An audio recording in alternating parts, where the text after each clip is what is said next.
2 Samuel, capítulo 24. Sentiu Davi bater-lhe o coração, depois de haver recenseado o povo, e disse ao Senhor: Muito pequei no que fiz, porém agora, ó Senhor, peço-te que perdoes a iniquidade do teu servo, porque procedi muito loucamente. Versículo 10.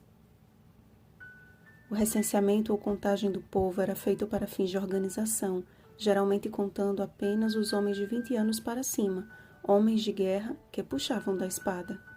Por vezes, o Senhor ordenou realizar o censo de Israel e deixou um estatuto específico quanto a isso. Quando fizeres o recenseamento dos filhos de Israel, cada um deles dará ao Senhor o resgate de si próprio quando os contares, para que não haja praga nenhuma quando os arrolares. Êxodo, capítulo 30, versículo 12. O que aconteceu, no entanto, partiu do orgulho de Davi em engrandecer o seu trono. Então, Satanás se levantou contra Israel e incitou a Davi a levantar o censo de Israel. 1 Crônicas, capítulo 21, versículo 1. Joabe tentou advertir a Davi, mas tanto ele como os chefes do exército de Israel tiveram de cumprir a palavra do rei, ainda que contrariados. Ouvindo, porém, o número exato de seu exército, Davi caiu em si na loucura que havia cometido. Loucura esta que custou a vida de 70.000 homens. Diante das 3 opções dadas por Deus, Davi decidiu confiar no juízo que o Senhor escolhesse os infligir. E segundo o que vimos em Êxodo capítulo 30, versículo 12, houve praga no meio do povo, e a destruição só não foi pior devido à ordem que do céu foi dada ao anjo do Senhor. Basta, retira a mão. Estarrecido diante do terrível resultado de seu pecado, Davi protestou: Eu é que pequei, eu é que procedi perversamente, porém estas ovelhas que fizeram? Seja, pois, a tua mão contra mim e contra a casa de meu pai. Em sua angústia, Davi não se eximiu do mal que fez, mas evocou para si a ruína que caía sobre Israel.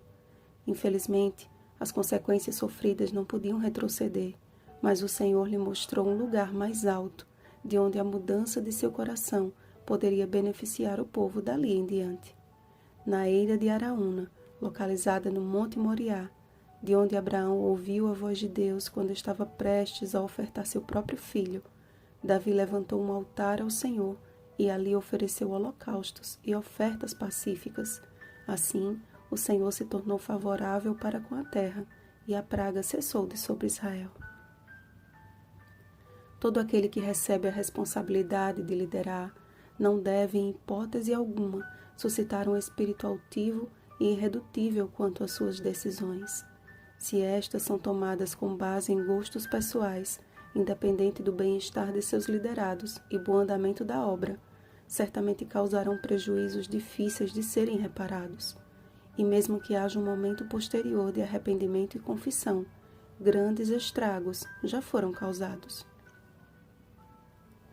Assim como Davi se recusou a dar ouvidos ao conselho de Joabe, muitos líderes têm se recusado a descer do pedestal da hierarquia para ouvir a sabedoria dos humildes. Necessitamos de líderes espirituais que andem segundo a palavra do Senhor e que, reconhecendo as suas fraquezas, restaurem o altar de Deus no meio de seu povo. Que se recusem a oferecer ao Senhor sacrifícios que não lhes custem nada e que, por sua renúncia e entrega, movam o coração de Deus a se tornar favorável para com a terra. Como líder no lar, na igreja, no trabalho, onde mora, que o Senhor teu Deus te seja propício. Vigiemos e oremos. Bom dia, líderes segundo o coração de Deus. Desafio da semana.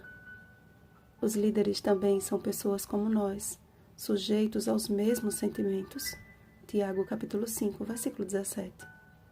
Vamos fazer uma corrente de oração por nossos líderes espirituais e pela liderança de nosso país. Rosana Garcia Barros.